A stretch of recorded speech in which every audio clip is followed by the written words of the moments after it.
Imagine a woman so powerful, so fearless, wholly dedicated to her people and to God, willing to risk everything to face the most formidable military force of her time. Yet her story is left out of most versions of the Bible. The Book of Judith, revered in Catholic, Eastern Orthodox, Ethiopian Orthodox, and Anglican traditions, has been omitted from others, deemed too controversial, perhaps too unsettling. But why? Why would such a dramatic, faith-filled story be excluded? The story begins at a time when Israel was under immense pressure. The Assyrian Empire, led by the ruthless King Nebuchadnezzar, sought absolute power. This was not a kingdom content with maintaining borders or signing treaties. It demanded complete submission from all lands and peoples. Nebuchadnezzar's power was unmatched, and his colossal army, commanded by the fearsome General Holofernes, advanced like a storm, sweeping everything in its path. The Israelites were defenseless, their cities vulnerable, their hope diminishing. In that darkness, Judith rose, a woman of faith, wisdom, and courage. But make no mistake, this is not a romanticized tale of a beautiful widow. The Book of Judith is raw, real, and at times brutal. Judith emerged from the shadows with a mission that defied all expectations of her era. Her story is one of facing the impossible, armed only with faith, intelligence, and unyielding determination. If you have ever wondered why such a powerful story was removed from many versions of the Bible, stay with us. In this video, we will journey through the forbidden story of Judith, uncovering the layers of faith, bravery, and divine providence that make her one of the most remarkable and formidable heroines in Scripture. Are you ready to discover the forgotten tale of a woman who changed the course of history? To understand Judith's story, we must set the scene. The Book of Judith does not begin in Israel, but in the heart of the Assyrian Empire, a kingdom determined to subjugate the world. Nebuchadnezzar, king of the Assyrians, demanded absolute loyalty. Nebuchadnezzar, king of the Assyrians, demanded absolute loyalty. When neighboring nations refused to submit, he launched a campaign of conquest and terror. Enter Holofernes, the king's most trusted general and the enforcer of his wrath. Holofernes was more than a warrior. He was Nebuchadnezzar's war machine, a figure who instilled fear in all who opposed Assyria. As he marched through the lands, cities fell one by one, and those who resisted faced brutal punishment. By the time he reached the borders of Israel, his army was like an unstoppable tidal wave, propelled by the power of one of the greatest empires of the ancient world. Israel was caught in a nightmare. Surrounded by the Assyrian army, they knew that resistance meant certain destruction. Their leaders were paralyzed with fear, their courage fading as they witnessed the fate of neighboring nations. The people of Israel were desperate, clinging to their faith, but wondering if God had abandoned them. The stage was set for annihilation, and all hope seemed lost. In the moment when all the men around her trembled, a widow from a small village became an unlikely hero. But how could a woman, a widow with no military training, stand against the might of Assyria? Judith's story is not about military strength, but about faith and courage that transcends all limits, making Israel's enemies tremble. Judith, a woman unlike any other in the ancient world, is introduced as a widow, but her identity goes far beyond her marital status.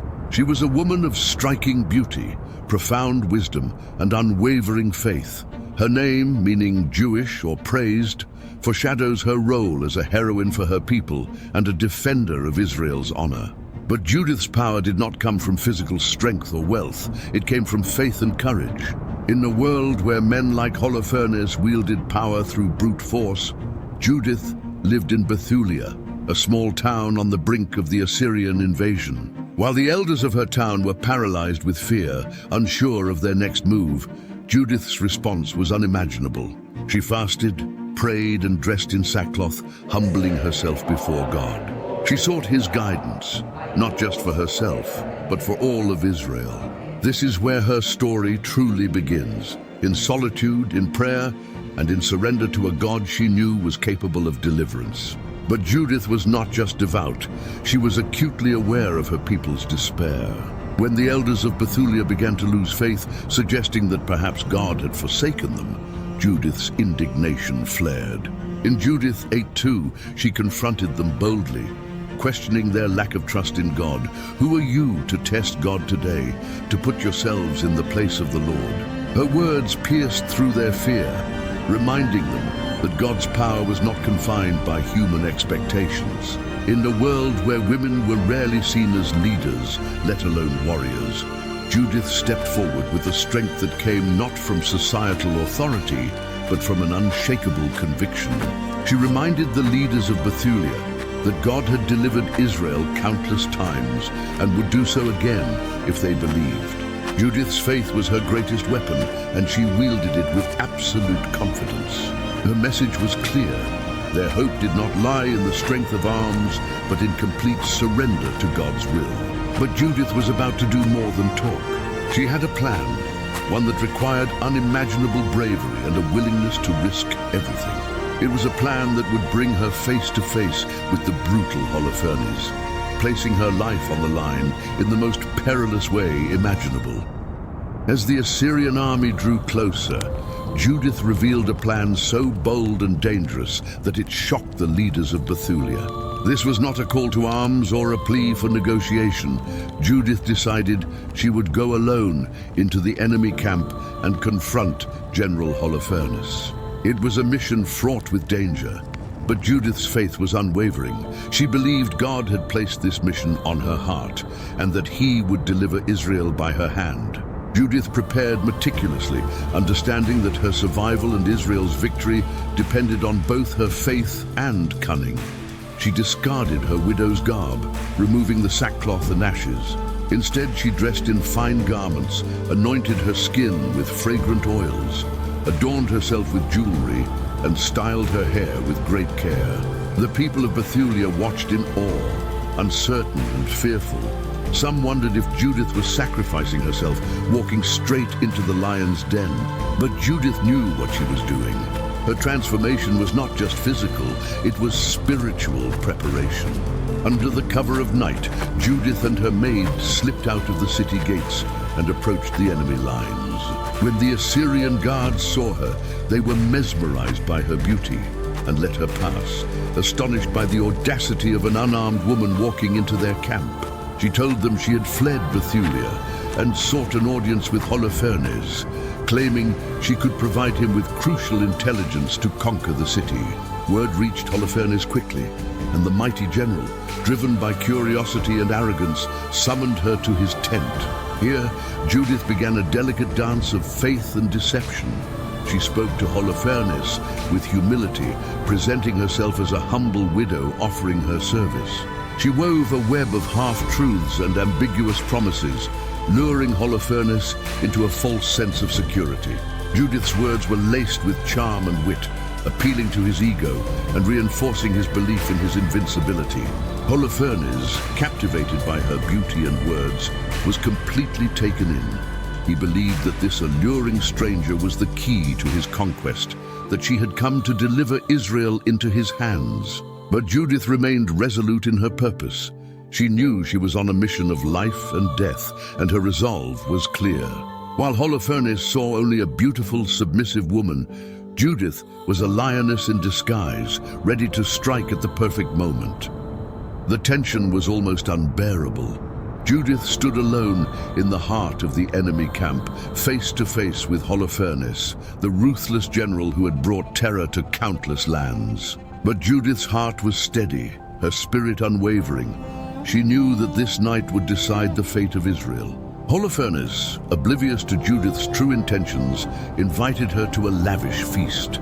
He was intoxicated by her beauty, his arrogance blinding him to the danger that was so near.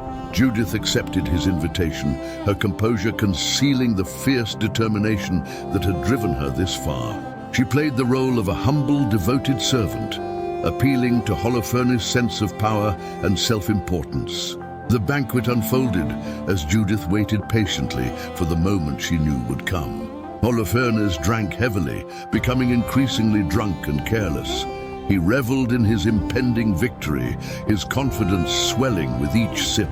To him, Judith was just another conquest, a spoil of war, a tool for his amusement. But to Judith, Holofernes was the embodiment of oppression, the symbol of every threat facing her people. She waited as he fell deeper into his stupor, his eyes growing heavy, his speech slurred. When the camp fell silent and Holofernes slipped into a drunken sleep, Judith knew her moment had arrived. The once mighty general lay helpless before her, oblivious to the destiny unfolding around him. With steady hands and unyielding courage, Judith took his own sword. With steady hands and unyielding courage, Judith took his own sword. This was the sword of the enemy, the weapon used to instill fear in her people. Now she held it not as an instrument of oppression, but as a tool of deliverance. With one swift, decisive stroke, she brought it down upon him, severing his head. In Judith 13:8, the scripture captures this moment of triumph. She struck his neck twice with all her might and cut off his head. It was a scene of victory, an act of divine justice carried out through human bravery. Judith placed Holofernes' head in a sack, and with calm, determined steps, she left the tent. She and her maid slipped out of the Assyrian camp under the cover of darkness, making their way back to Bethulia. The journey back was filled with an overwhelming sense of relief and triumph. She had not only survived, but delivered her people from annihilation. The power of the enemy had been literally decapitated. As dawn broke, Judith stood at the gates of Bethulia, holding the ultimate proof of God's deliverance. She revealed Holofernes' severed head to the people, who erupted in cries of victory and praise to God. Their despair turned to astonishment, their fear to unshakable faith. Judith's actions, her courage and cunning had secured their salvation. She was not just a heroine, she was a living testament to the power of faith and the courage God can ignite in those who trust Him fully. Judith's story is a powerful testament that true strength does not come from weapons or power, but from unwavering faith and fearless courage. She stood up during the darkest of times, not just as a brave woman, but as a beacon of faith in God, bringing hope to an entire nation. Judith proved that even in the most hopeless circumstances, believing in God can bring miracles. Her story inspires not just her generation, but millions who came after, reminding us that anyone, no matter how humble or seemingly weak, can become an instrument of God's miracles if they have faith and the courage to stand for what is right. Judith left behind an unforgettable legacy, that courage fueled by faith can overcome any challenge, no matter how great. If Judith's story of bravery and unwavering faith resonates with you, and you want to hear more about other extraordinary figures in the Bible, let us know in the comments below. Don't forget to like this video, subscribe to our channel, and share it with your friends to keep following powerful and meaningful stories from the Bible.